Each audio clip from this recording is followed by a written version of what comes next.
अस्सलाम वालेकुम। आज का हमारा लेक्चर है ऑन माइक्रोबायोलॉजी। माइक्रोबायोलॉजी आप लोगों ने इस तरह करना है कि आप लोग इफ़ पॉसिबल साइड पे एक पेपर पेन लेके रख लो या अपनी डबल ए खोल लो। हम इसको इस तरह लेकर चलेंगे कि हम बेसिकली जो इम्पोर्टेंट बैक्टीरियाज है ना आपके, जो ज़्यादा आते हैं पेपर में, उनको हम डिटेल में करेंगे। बाकियों की हम कॉन्सेप्ट बिल्डिंग करेंगे और मैं आपको साथ-साथ बताऊँगी इम्पोर्टेंट एमसीक्यूज़ जो आपने बिल्कुल नहीं छोड़ने। ये वो एमसीक्यूज़ हैं कि जो ये लाज़मी आने चाहिए। बाकी बेशक उस बैक्टीरिया की डिटेल आती हो या ना आती हो, अगर कर लो याद तो वेल एंड गुड। जो बुक हम इसके लिए फ़ॉलो कर रहे हैं ना, वो हम कर रहे हैं नसीम शहज़ाद।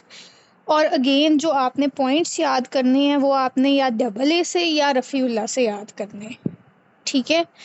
माइक्रोबायोलॉजी हम कर रहे हैं, इसको हम 3 डेज़ में इस टॉपिक को डिवाइड करेंगे, जिसमें हम इसको बैक्टीरिया, वायरस और पैरासाइट्स ये चीज़ें करेंगे हम इसमें, ठीक है?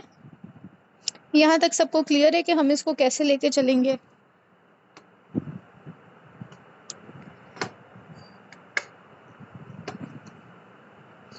अच्छा, अब हम स्टार्ट करते हैं। बेसिकली माइक्रोबायोलॉजी क्या है? माइक्रोबायोलॉजी स्टडी है माइक्रो ऑर्गेनिजम्स की, ठीक है?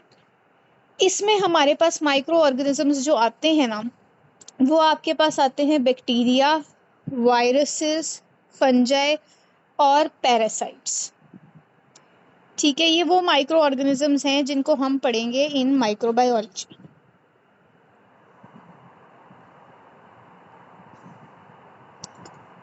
सबसे पहले आज जो हमने स्टार्ट करना है ना, हमने स्टार्ट करना है बैक्टीरिया से, ठीक है? बेसिकली बैक्टीरिया क्या है? बैक्टीरिया आपके पास एक क्लास है ऑफ माइक्रो ऑर्गेनिजम्स जिसको हम डिवाइड करते हैं on basis of their shapes, gram staining and oxygen demand. यानी हमने क्या किया है, हमने एक बैक्टीरिया एक ब्रॉडली क्लासिफाइड ऑर्गेनिज्म है, ठीक है? उसको हमने डिवाइड कर दिया है उसकी शेप की बेसिस पर। वो स्पाइरल भी हो सकते हैं, बेसिलाई यानी बेसिकली रॉड शेप भी हो सकते हैं और कोकाए भी हो सकते हैं, ठीक है? स्टेनिंग की बेस पे, स्टेन हमारे पास एक केमिकल होता है, वो कोई भी केमिकल हो सकता है, उसकी बेस पर हम इसको डिवाइड करते हैं। या ये ग्राम पॉजिटिव हो सकते हैं या ये ग्राम नेगेटिव होते हैं, ठीक है? और ऑक्सीजन डिमांड की बेस पर जब हम इसकी डिवीजन करते हैं ना, तो ये आता है या एरोबिक हो सकता है या एनएरोबिक। एनएरोबिक वो बैक्टीरिया होते हैं जो बिल्कुल भी ऑक्सीजन यूज नहीं करते।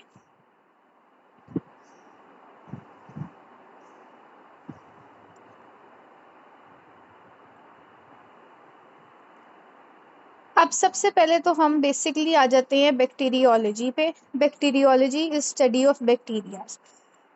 अब एक जनरल क्लासिफिकेशन है। ये जो क्लासिफिकेशन है ना, जो यहाँ आपको पिक्चर में नजर आ रही है, ये आपकी है शेप की बेस पर हमने बैक्टीरिया को, जो हमारी बुक है ना थ्योरी की, उसने स्टार्ट में आपको बैक्टीरिया की क्लासिफिकेशन दी हुई है, जनरल क्लासिफिकेशन, ठीक है? हम नसीम शहजाद को फॉलो कर रहे हैं, हम नसीम शहजाद से पढ़े हैं, तो हम ना थोड़ा थोड़ा उसको भी क्लियर करेंगे ताकि जब आपने वो पढ़नी हो तो आपको कोई डिफ़िकल्टी ना हो।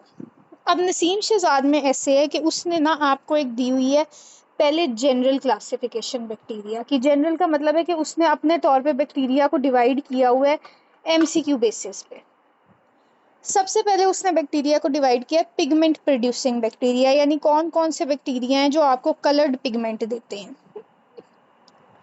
उसके बाद उसने उसको डिवाइड किया है on the basis of toxins, और फिर डिवाइड किया है on basis of their culture media, ठीक है? हम भी अब इसको एक दफ़ा इसकी जनरल क्लासिफिकेशन करेंगे, उसके बाद हम इसकी वो क्लासिफिकेशन करेंगे जो यूनिवर्सल है, जो इसके ग्राम पॉजिटिव और ग्राम नेगेटिव बैक्टीरिया की है, ठीक है? यहाँ तक सब क्लियर है? किसी को कोई कंफ्यूजन तो नहीं है यहाँ तक?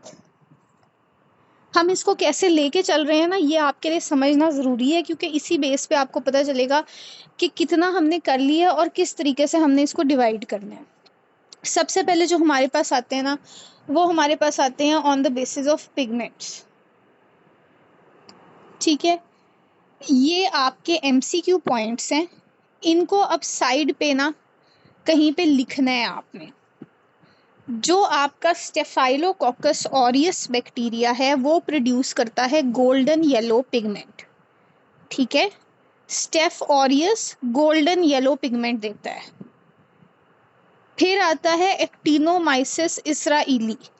एक्टिनोमाइसिस जो होता है वो आपको देता है सल्फर ग्रेन्यूल की पिगमेंट या टेल्कम ग्रेन्यूल अपेरेंस। ठीक है, सल्फर या टेल्कम ग्रेन्यूल अपेरेंस। उसके बाद आपके पास एक और आता है सूडोमोनास एरोजिनोसा। जो सूडोमोनास है वो आपको देता है ब्लू ग्रीन पिगमेंट। ठीक है, blue green pigment is Pseudomonas. जहां कहीं पे भी ग्रीन वर्ड आए ना, सूडोमोनास आंसर है। ठीक है, ये तीनों एमसीक्यू पॉइंट्स है। स्टेफोरियस, एक्टिनोमाइसिस और सूडोमोनास की जो पिगमेंट है ना, वो आपके लिए एमसीक्यू पॉइंट ऑफ व्यू से बहुत इंपॉर्टेंट है। ये होगी पिगमेंट की बेस पे क्लासिफिकेशन। उसके बाद हमारे पास आते हैं टाइप ऑफ टॉक्सिन्स। अब जो टाइप ऑफ टॉक्सिन्स होते हैं ना, आपके पास होते हैं दो टाइप के टॉक्सिन। एक होता है एक्सोटॉक्सिन और एक होता है एंडोटॉक्सिन। ठीक है, जो एक्सोटॉक्सिन होता है ना वो आपका सेल खुद सिक्रीट करता है, लेकिन जो एंडोटॉक्सिन होता है ना वो सेल सिक्रीट नहीं करता, वो उसकी वॉल पे प्रेजेंट होता है। ठीक है, जो एक्सोटॉक्सिन है ना उसका बेसिकली क्या है कि उसके डिफरेंट मोड्स ऑफ एक्शन है। उसमें आपके पास प्रोटीन के थ्रू एक्शन भी आ जाता है, फेगोसाइटोसिस के थ्रू भी एक्शन आ जाता है, डिफरेंट डिफरेंट वेज है। ठीक है, और वो ज़्यादा टॉक्सिक है। जो एंडोटॉक्सिन है ना आपके पास, वो आता है बाय टीएनएफ एंड इंटरल्यूकिन 1। ठीक है, टीएनएफ ट्यूमर नेक्रोसिस फैक्टर और इंटरल्यूकिन 1, ये दो ऐसे कंपोनेंट्स हैं कि ये बेसिकली क्या करते हैं, ये टॉक्सिन्स को जो है ना उस इन जगहों को इंड्यूस करते हैं और जाकर के बॉडी में इसके हार्मफुल इफ़ेक्ट्स होते हैं। अब इसमें समझने वाली क्या बात है, बेसिकली कोई भी बैक्टीरिया है ना, उसने आपकी बॉडी में जाना है, उसने जाके बॉडी में हार्म कॉज करना है। ठीक है, कोई भी डिजीज़ कराना है, उसके लिए उसको एक टॉक्सिक इफेक्ट बॉडी में क्रिएट करना पड़ेगा। वो टॉक्सिक इफेक्ट जिस चीज़ से होता है ना, उसको हम कहते हैं टॉक्सिन। ठीक है, किसी बैक्टीरिया का हो सकता है कि उसके पास दोनों टॉक्सिन हो, एक्सो भी हो एंडो भी हो, किसी के पास एक भी हो सकता है। ये हर बैक्टीरिया की ना स्पेशल रिक्वायरमेंट होती है कि उसके पास एक चीज़ ऐसी होती है कि जिससे वो जाके बॉडी में हार्म क्रिएट कर सकता है। उसको हमने कहा है एंडोटॉक्सिन और एक्सोटॉक्सिन। एक्सोटॉक्सिन जो होता है वो सेल खुद प्रोड्यूस करता है, एंडोटॉक्सिन वो होता है जो सेल पे पहले ही प्रेजेंट होता है। जो एक्सोटॉक्सिन होता है वो ज़्यादा टॉक्सिक होता है, जो एंडोटॉक्सिन होता है ना वो कम टॉक्सिक होता है। ठीक है, अब इसमें एक एमसीक्यू ये आ जाता है कि आपका जो सूडोमोनास बैक्टीरिया होता है ना, वो बेसिकली फीवर कॉज करता है ना, जब सिर्फ सिंपल फीवर, कोई डिजीज़ नहीं कुछ नहीं, फीवर कॉज करता है तो वो एंडोटॉक्सिन का यूज़ करता है। ये एमसीक्यू है, Pseudomonas causes fever bye endotoxin. ठीक है, यहाँ तक हमने दो जनरल क्लासिफिकेशन कर ली हैं आपकी नसीम शहजाद में से। एक हमने पिगमेंट्स डिस्कस की हैं बैक्टीरिया की, दूसरा हमने डिस्कस कर लिए हैं उनके टॉक्सिन्स। अब तीसरी जो चीज़ है ना वो हम कर रहे हैं स्पेशल मीडिया डिस्कस। ठीक है, हर बैक्टीरिया का एक अलग मीडियम होता है जिस पे वो ग्रो करता है, जिससे हमें पता चलता है कि ये स्पेसिफिक बैक्टीरिया है। ठीक है, उसमें अब सबसे पहले आपके पास आ जाता है कॉर्नीबैक्टीरियम डिप्थेरिया, यानी डिप्थेरिया का जो मीडियम होता है ना वो होता है टेलुराइट या लॉफलर्स मीडिया। डिप्थेरिया के लिए हम यूज़ करते हैं लॉफलर मीडिया। ये एमसीक्यू है आपका।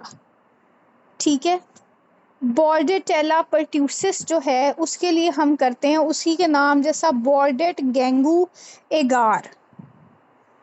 एमटीबी जो माइकोबैक्टीरियम टीबी होता है उसके लिए हम करते हैं एलजे एगार यानी लोएनस्टीन जेनसन एगार। ये सारे आपने याद करने, ये पूरी टेबल ना आपको बाय हार्ट याद होनी चाहिए। एच इन्फ्लुएंजा के लिए होता है चॉकलेट एगार, माइकोप्लाज्मा निमोनिया के लिए होता है ईटन्स एगार, फंगाई के लिए होता है सेब्रॉड्स एगार और नाइसेरिया गनोरी या नाइसेरिया मेनिनजाइटिस यानी बेसिकली जो आपके नाइसेरिया स्पीसीज है ना, उनके लिए होता है थेयर मार्टिन मीडिया।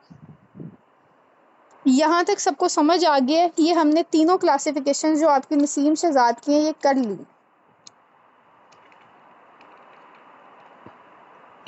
यहाँ तक सब क्लियर है? मैंने आपको एमसीक्यू पॉइंट्स के हवाले से बताया है कि पिगमेंट्स आपके लिए बहुत ज़रूरी हैं, ठीक है। एक्सो और एंडोटॉक्सिन में से ना आप लोगों ने ये याद करना है कि इस बैक्टीरिया का कौन सा मैकेनिज्म इम्पॉर्टेंट है, और जो मीडियम्स की टेबल है ना उसमें आपको सारे मीडिया याद होने चाहिए,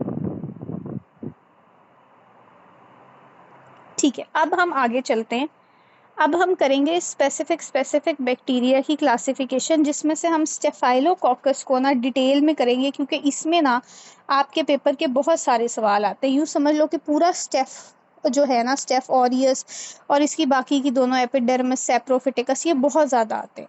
और माइक्रोबायोलॉजी एक ऐसा टॉपिक है कि अगर इसमें से एमसीक्यूज आ गए तो 5-6 इकट्ठे भी आ जाते होते हैं, और सीपीएसपी वालों की मर्जी है, अगर वो इसमें से ना भी देना तो कभी कभी कोई भी नहीं आता, लेकिन जब आते हैं तो इकट्ठे ही बहुत ज़्यादा आते हैं। तो ये आपके 5-6 मार्क्स हैं जिनकी आप बात कर रहे हो, इसलिए इसमें हम इसको इसी तरह लेकर चलेंगे कि जो जो आपकी बुक में मेंशन है ना, हम कोशिश करेंगे हम उनको कॉन्सेप्ट बिल्डिंग के थ्रू करें। एटलीस्ट हमें उसका ये पता हो कि वायरुलेंस फैक्टर क्या होता है, किस तरीके से वो बॉडी में जाके हार्म कॉज करते हैं।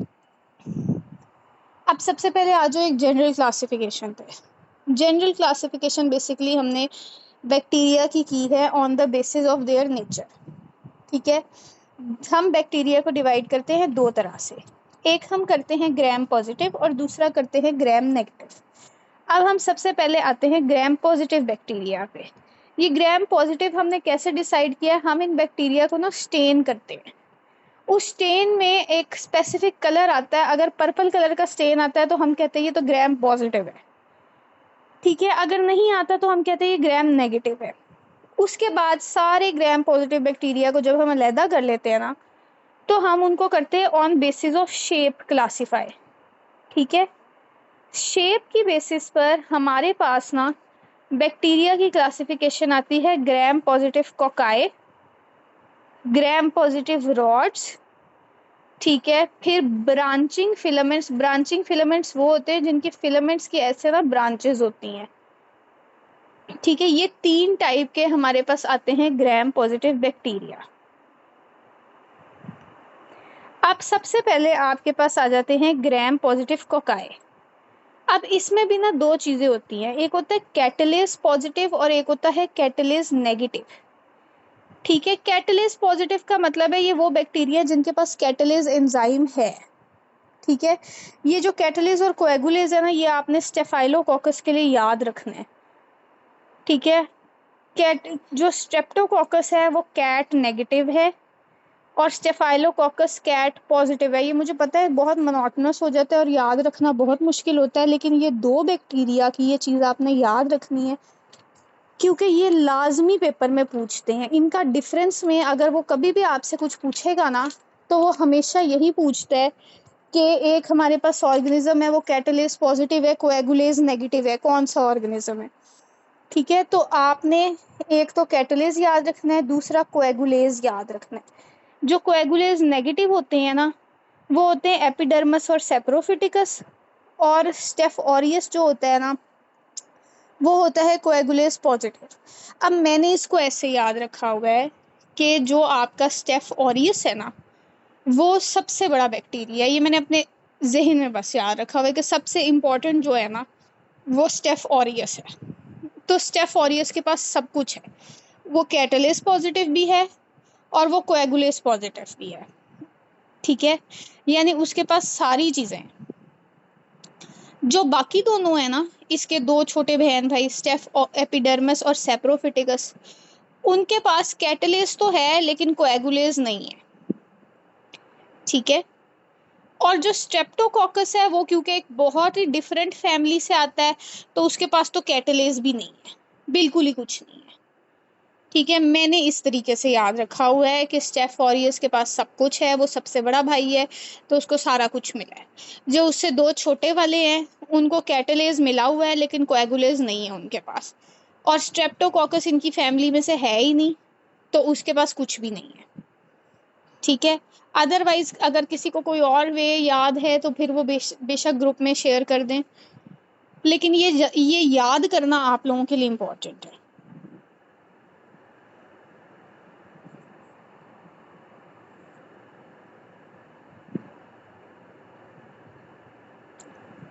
अब हम आते हैं हमारे पहले बैक्टीरिया पे जो कि आपका है स्टेफ ऑरियस। जो आपका स्टेफाइलोकोकस ऑरियस है ना, ये gram positive spherical shaped bacteria है जो ग्रेप लाइक क्लस्टर्स बनाता है, और इसकी पहचान क्या है कि ये आपको गोल्डन कॉलोनीज देगा ब्लड एगार में। अब एमसीक्यू साइड पे लिख लो गोल्डन कॉलोनीज ऑन ब्लड एगार। एमसीक्यू है स्टेफाइलोकोकस ऑरियस का। ठीक है, ये याद होना चाहिए। फिर इसका एमसीक्यू है, ये कैटलेस पॉजिटिव है, कोएगुलेस पॉजिटिव है, यानी दोनों चीजें इसमें पॉजिटिव है। ये आपको एमसीक्यू आता है। इसके अलावा इसमें एक और स्पेशल क्वालिटी ये है कि ये बीटा हीमोलिटिक है। इसका क्या मतलब है? इसका मतलब ये है कि जब हम इस बैक्टीरिया को मैनिटॉल में रखते हैं ना, मैनिटॉल एक टाइप ऑफ एल्कोहल होती है, ठीक है, मैनिटॉल में रखते हैं ना, तो ये उसकी फर्मेंटेशन कर देता है। ठीक है, तो बेसिकली बीटा हीमोलिटिक है, catalase positive, coagulase positive, beta haemolytic bacteria, ये एमसीक्यू है। ठीक है, और इसको दूसरे स्पीशीज से हम डिफरेंशिएट भी इसी तरह कर सकते हैं कि जैसे मैंने बताया ना कि सबसे बड़ा भाई आपके पास स्टेफाइलोकोकस है, उसको सारा कुछ मिल रहा है। जो बाकी उससे दो छोटे वाले हैं ना, वो उनमें कैटलेस तो है लेकिन वो कोएगुलेज नहीं है उनके पास। ठीक है, यहाँ तक हम सेम पेज पे हैं, सबको रिटेन हो रहा है, किसी को कोई प्रॉब्लम तो नहीं है? ब्लड एगार, जिस एगार पे ये आपको गोल्डन कॉलोनीज देता है उस एगार को कहते हैं ब्लड एगार। ब्लड एगार गोल्डन कॉलोनीज एमसीक्यू है, और इसके कैटलेस कोएगुलेस बीटा हेमोलिटिक एमसीक्यू है। बीटा हेमोलिटिक वाली ये बात है कि बीटा हेमोलिटिक स्पीशीज हम उनको कहते हैं जो मैनिटॉल को फर्मेंट करती हैं। ठीक है, मैनिटॉल हमारे पास एक चीज़ होती है, इसकी फर्मेंटेशन जो ऑर्गेनिज्म करता है ना, उसको हम कहते हैं ये बीटा हेमोलिटिक ऑर्गेनिज्म है।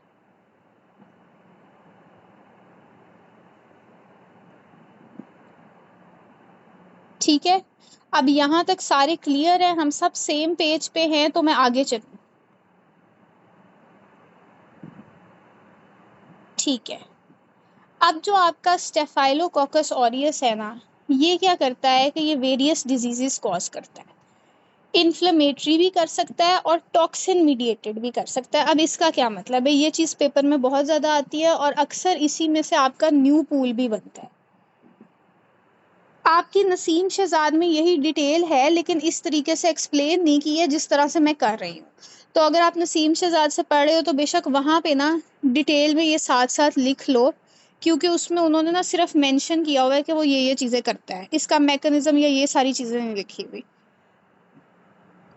अच्छा, अब जो अक्सर आपका न्यू पूल बनता है ना, वो आपका ये स्टेफाइलोकोकस और इसके अक्सर मैकेनिज्म ऑफ एक्शन पे बनता है। हाँ, फास्ट एड से भी कर सकते हो, फास्ट एड से भी कर सकते हो, नसीम शहजाद से भी कर सकते हो, जिसको जो बुक कंफर्टेबल लगती है। नसीम शहजाद का ये है कि इसमें ना आपको पिक्चर्स नहीं दी हुई हैं, फास्ट एड का ये है कि उसमें आपको पिक्चर्स दी हुई है, सिर्फ यही डिफरेंस है दोनों में। ठीक है, अब जो स्टेफ ऑरियस है ना, इसकी क्या स्पेशल प्रॉपर्टी है? इसकी एक स्पेशल प्रॉपर्टी ये है कि ये दो तरीक़ों से डिजीज़ करता है। एक तो ये इन्फ्लेमेटरी तरीके से करता है, यानी ये आपकी बॉडी में जाता है, बॉडी का इम्यून रिस्पॉन्स को ट्रिगर करता है और वहाँ इन्फ्लेमेशन होती है और डिजीज़ हो जाता है। ठीक है, दूसरा इसके पास अपने होते हैं टॉक्सिन्स। हमने स्टार्ट में टॉक्सिन्स पढ़े ना, दो टाइप के होते हैं, एक्सो और एंडो होते हैं। ठीक है, तो इसके पास भी अपने टॉक्सिन्स होते हैं, ये आपकी बॉडी में जाता है उन टॉक्सिन्स को रिलीज कराता है और फिर वो टॉक्सिन्स बॉडी में नुकसान करते हैं। ठीक है, अब जो इन्फ्लेमेटरी डिजीजेस ये कराता है ना, उसमें आ जाता है आपका निमोनिया, और स्पेशली आफ्टर इन्फ्लुएंजा वायरस। ठीक है, और आईवी यूजर्स। अब एमसीक्यू लिखो, स्टेफाइलोकोकस ऑरियस का निमोनिया मोस्ट कॉमन होता है आफ्टर इन्फ्लुएंजा वायरस की infection and in IV drug abusers. ठीक है, आईवी यूजर जहां लिखा होगा वहां पे स्टेफ ऑरियस, और अगर एक सिनेरियो आता है जिसमें आपको आता है कि एक पेशेंट है, उसको सोर थ्रोट है और उसके बाद उसको निमोनिया हो गया है, ठीक है, तो that is due to staph aureus. ठीक है, ये दो एमसीक्यूज हैं। अब दूसरा इन्फ्लेमेटरी डिजीज हम अब पढ़े हैं कि स्टेफ ऑरियस जो है वो इन्फ्लेमेशन के थ्रू कौन कौन से डिजीज करवाता है। तो इन्फ्लेमेशन के थ्रू वो निमोनिया कराता है, सेप्टिक आर्थराइटिस कराता है और ऑस्टियोमिलाइटिस कराता है। तीनों डिजीजेज ऐसे हैं कि देखो ये इन्फ्लेमेशन करा रहे हैं। निमोनिया भी इन्फ्लेमेशन करवाता है, सेप्टिक आर्थराइटिस होता ही जॉइंट्स की इन्फ्लेमेशन है, ऑस्टियोमिलाइटिस आपकी बोन्स के लिए होता है। ठीक है, तो इन्फ्लेमेटरी डिजीजेज में स्टेफ ऑरियस का रोल है। अब जो दूसरे डिजीजेज इसके आते हैं ना, वो होते हैं टॉक्सिन मीडिएटेड। टॉक्सिन मीडिएटेड का क्या मतलब है कि ये आपकी बॉडी में जाके टॉक्सिक एक सब्सटेंस रिलीज करेगा। वो टॉक्सिक सब्सटेंस जा करके बॉडी के टिश्यूज को, सेल्स को या ऑर्गन्स को डैमेज करेगी, और फिर उसकी वजह से एक स्पेसिफिक बॉडी के अंदर डिजीज हो जाएगा, और उसको हम कहेंगे ये टॉक्सिन मीडिएटेड डिजीज है। ठीक है, उसमें आपके पास आ जाता है scolded skin syndrome, toxic shock syndrome, food poisoning, ठीक है, या फिर इन्फेक्टिव एंडोकार्डाइटिस। अब इसमें से स्कॉल्डेड स्किन, टॉक्सिक शॉक और फूड पॉइजनिंग जो है ना, ये आपके एमसीक्यूज हैं। इनका अक्सर पूछ लेते हैं कि टॉक्सिक शॉक सिंड्रोम कौन सा ऑर्गेनिज्म करता है। तो टॉक्सिक शॉक सिंड्रोम जो है ना, मोस्ट कॉमनली आपका होता है स्टेफ ऑरियस की वजह से। ठीक है, उसी तरीके से स्कॉल्डेड स्किन सिंड्रोम जो होता है ना, ये भी स्टेफ ऑरियस की वजह से होता है। इनको हम डिटेल में बाद में भी करेंगे लैदा से। अब जो फूड पॉइजनिंग है, फूड पॉइजनिंग आपके पेपर में ना दो ऑर्गेनिजम्स ऐसे हैं जिनका फूड पॉइजनिंग का सिनेरियो आता है। एक आता है स्टेफ ऑरियस का और एक आता है बैसिलस सीरियस का। कोई मुझे बता सकता है कि अगर फूड पॉइजनिंग हुई है आफ्टर 24 आवर्स तो कौन सा माइक्रो ऑर्गेनिज्म है, बैसिलस या स्टेफाइलोकोकस? यानी वो कहता है कि एक पेशेंट है, उसने वो रेस्टोरेंट में गया है, उसने रीहीटेड राइस खाए हैं या चलो कुछ भी खाया है, उसको फूड पॉइजनिंग हो गई है आफ्टर 12 आवर्स या 24 आवर्स। ठीक है, कौन सा ऑर्गेनिज्म है?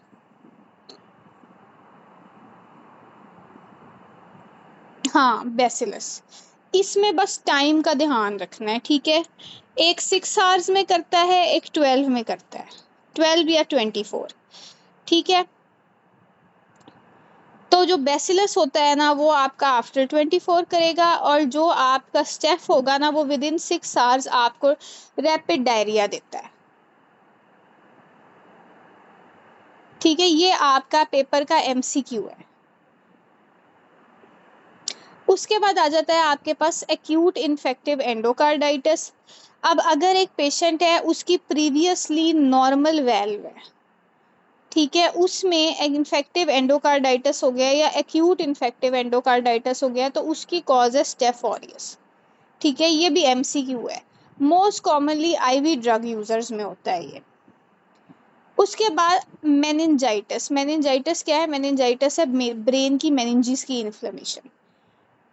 अगर किसी पेशेंट को पायोजेनिक लंग एब्सेस हुई है, स्टेटमेंट ऐसा है कि एक पेशेंट है, हॉस्पिटलाइज है, उसको निमोनिया है या लंग एब्सेस है और मेनिंजाइटिस है, तो उसमें आपके पास जो पॉजिटिव ऑर्गेनिज्म होगा वो स्टेफ ऑरियस होगा। ये सारे एमसीक्यूज है, ये आप साइड पे लिख लो ताकि जब बाद में आपने इनको याद करना हो ना तो आपको कंफ्यूजन ना हो, क्योंकि ये याद करने वाले एमसीक्यूज है, इसमें एज सच लॉजिक या थ्योरी नहीं है। ठीक है, अब यहाँ तक किसी को कोई कंफ्यूजन तो नहीं है? यहाँ तक हम जनरली कर चुके हैं स्टेफ ऑरियस के डिजीजेस।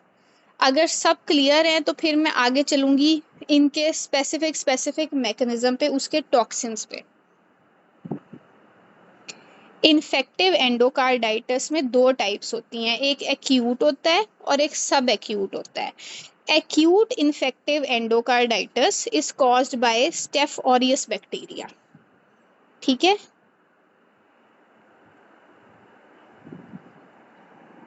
लास्ट पॉइंट ये है कि मेनिंजाइटिस कॉज करने वाले बहुत सारे ऑर्गेनिजम्स होते हैं। अगर किसी पेशेंट को लंग एब्सेस है और उसके बाद उसको मेनिंजाइटिस हुआ है तो आपके पास आता है स्टेफ ऑरियस। यानी अगर मैं आपको पेपर में सिनेरियो देती हूँ कि एक पेशेंट है, आईसीयू में एडमिटेड है, उसको निमोनिया है, उसको लंग एब्सेस है और उसको मेनिंजाइटिस है, ठीक है, कॉजेटिव ऑर्गेनिज्म क्या है? तो जहाँ पे लंग्स अफेक्ट होंगी ना, वहाँ पे स्टेफ ऑरियस है। ठीक है, ये हम मेनिंजाइटिस के हवाले से पढ़ रहे हैं कि मेनिंजाइटिस में अगर किसी को लंग एब्सेस की हिस्ट्री है तो उसका मेनिंजाइटिस का कॉजेटिव ऑर्गेनिज्म है स्टेफ ऑरियस।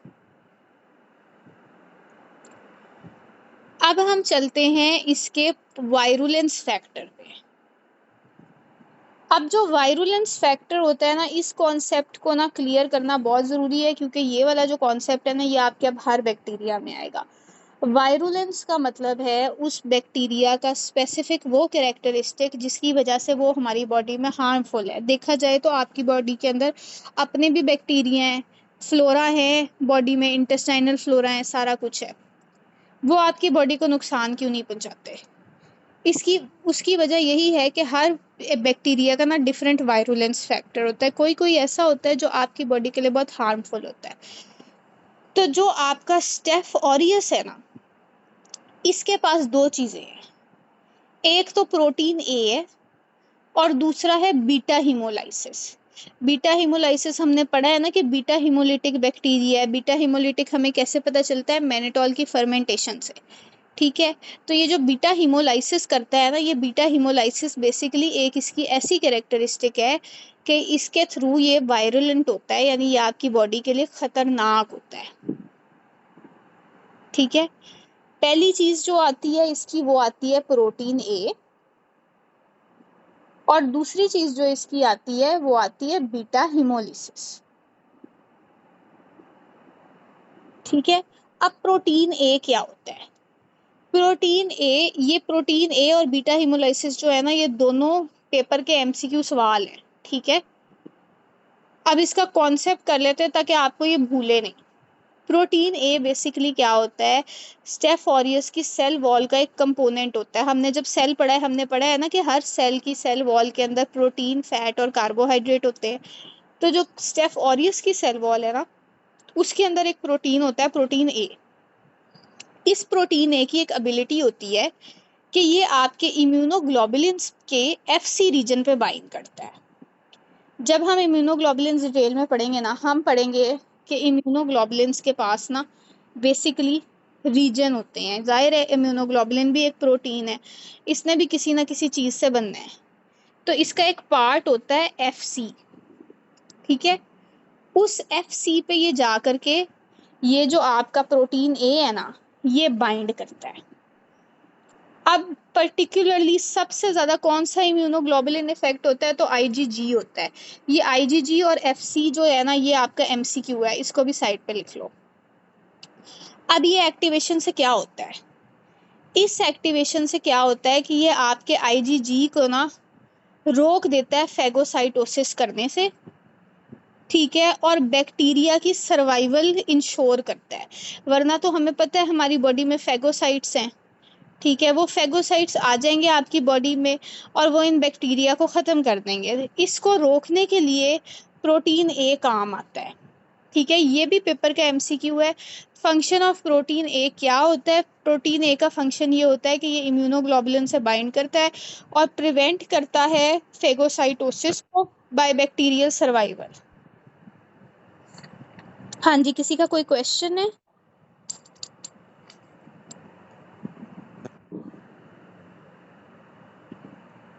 अच्छा, फिर हम आगे चलते हैं। दूसरी हमारे पास जो चीज़ है ना, वो हमारे पास है बीटा हिमो। प्रोटीन ए मैं रिपीट कर देती हूँ। जो आपका स्टेफ ऑरियस है, इसकी सेल वॉल पर एक स्पेशल प्रोटीन है जिसका नाम है प्रोटीन ए। ये प्रोटीन ए जब हमारी बॉडी में जाता है तो हमारी बॉडी में आईजीजी नाम का इम्यूनोग्लोबुलिन होता है जो क्रॉनिक इन्फेक्शंस में एक्टिव होता है। इस इम्यूनोग्लोबुलिन का क्या काम होता है? ये आपके फेगोसाइटोस को ना, फेगोसाइटोसिस को या फेगोसाइट्स को एक्टिव करवाता है। प्रोटीन ए क्या करता है? इस इम्यूनोग्लोबुलिन के एक पार्ट पे जाके बाइंड करता है, एफसी रीजन पे, ठीक है, और इस इम्यूनोग्लोबुलिन को समझ लो बेकार कर देता है, ठीक है। फिर जब ये इम्यूनोग्लोबुलिन फंक्शन नहीं करेगा तो बॉडी में फेगोसाइटोसिस नहीं होगा और बैक्टीरिया अपना सेल सर्वाइवल कंटिन्यू करेगा, रेप्लिकेट करता रहेगा करता रहेगा करता रहेगा, ठीक है।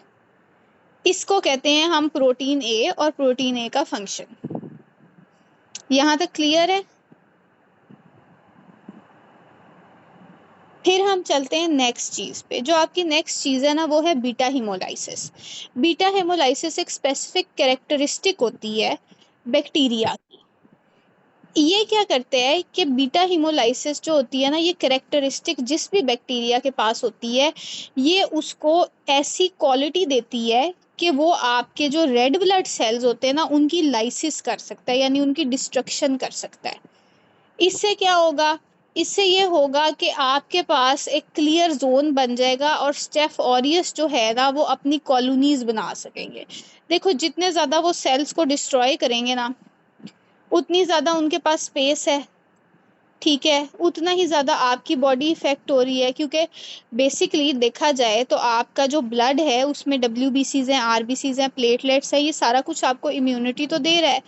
जब ये सारा कुछ डिस्ट्रॉय होएगा तो फिर इवेंचुअली आपकी इम्यूनिटी भी वीक होती है। एनीमिक जो लोग होते हैं, हम कहते हैं ना कि anaemic people are more prone to infections. तो बेसिकली ये जो बीटा हेमोलाइसिस की कैरेक्टरिस्टिक है ना, स्टेफ ऑरियस की, ये लाइसिस करवाती है आरबीसीज का, जिसकी वजह से क्या होता है कि हीमोलाइसिन होती है और इन्फेक्शन स्प्रेड करती है। ये दो तरीके हैं जिससे स्टेफ ऑरियस जो है ना, वो आपकी बॉडी में इन्फेक्शन कॉज करता है। और ये दोनों तरीके अक्सर पेपर में आ जाते हैं। अक्सर वो मैकेनिज्म पूछ लेता है कि स्टेफ ऑरियस का क्या मैकेनिज्म ऑफ एक्शन है, किस तरीके से ये बॉडी में इन्फेक्शन कॉज करता है। तो ये आपके एमसीक्यू पॉइंट्स है जो मैंने बताया है, वो साथ साथ अलहदा से एमसीक्यूज लिखते जाओ।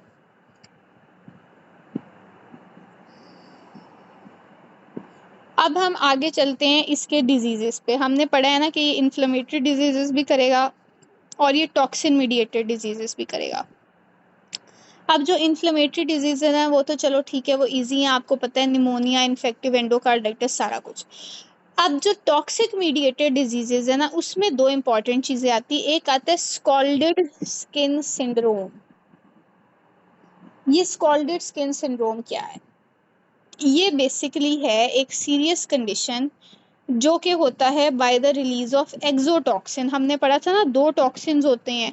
तो जो आपका स्टेफ ऑरियस है ना, ये वर्क करता है बाय एक्सोटॉक्सिन।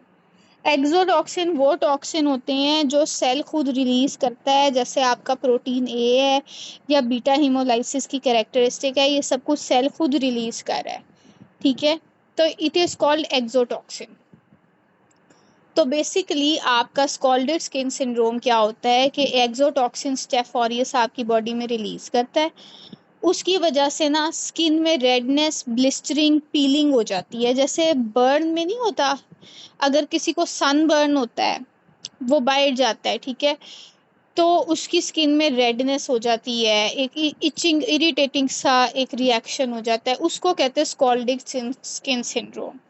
ज़्यादातर जो होता है ना, ये बच्चों में या इन्फेंट्स में होता है क्योंकि उनकी स्किन जो है ना, वो ज़्यादा सेंसिटिव है, ठीक है। यहाँ तक समझ आ गया स्कॉल्डेड स्किन सिंड्रोम क्या होता है? रेडनेस, ब्लिस्टर, इचिंग होती है।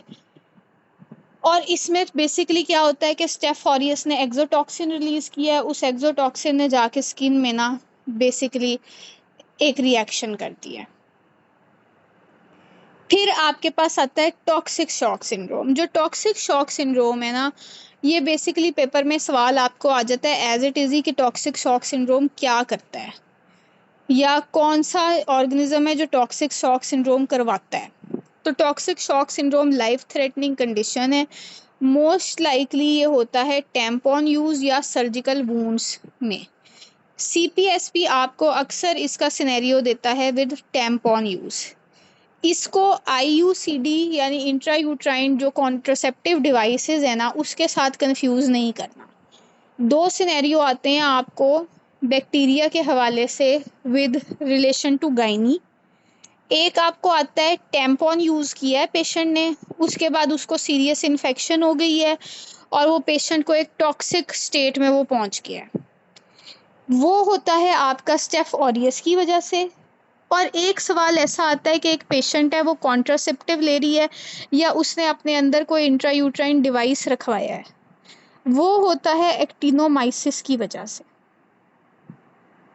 ठीक है, ये दोनों एमसीक्यू पॉइंट्स हैं, इनको कंफ्यूज नहीं करना। इसके अलावा टॉक्सिक शॉक होता है सर्जिकल वुंड्स में भी। ठीक है, इसमें क्या होता है, इसमें एक्सोटॉक्सिन्स जो होते हैं ना, वो एक एग्जैजुरेटेड रिस्पॉन्स करवाते हैं आपके इम्यून सिस्टम के साथ मिलकर। यानी हमने पढ़ा ना कि स्टेफ ऑरियस ने दो तरीके से इन्फेक्शन बॉडी में कॉज करनी, या तो इन्फ्लेमेशन कराएगा या फिर ये क्या कराएगा, ये आपकी बॉडी में टॉक्सिन रिलीज कराएगा। अब टॉक्सिक शॉक में क्या होता है कि इन्फ्लेमेशन करवाता है, फिर टॉक्सिन रिलीज करवाता है, तो एकदम से पेशेंट का इम्यून रिस्पॉन्स इतना ख़राब हो जाता है, इतनी टिश्यू डैमेज हो जाती है कि वो पेशेंट एक टॉक्सिक स्टेट में चला जाता है, जब ये दोनों चीज़ें मिक्स होकर बॉडी में एक्ट करती हैं। अब इसका एक और एमसीक्यू है कि ये बाइंड करता है आपके MHC2 और टी सेल रिसेप्टर्स के साथ। यानी जो टॉक्सिन आपका रिलीज होएगा ना स्टेफ ऑरियस से इन टॉक्सिक शॉक सिंड्रोम, वो आपका बाइंड करेगा विद MHC2, ठीक है, एंड टी सेल। यहाँ तक सबको क्लियर है? ये दो इम्पॉर्टेंट डिजीजेस थे आपके स्टेफ ऑरियस के हवाले से। इसके बाद एक लास्ट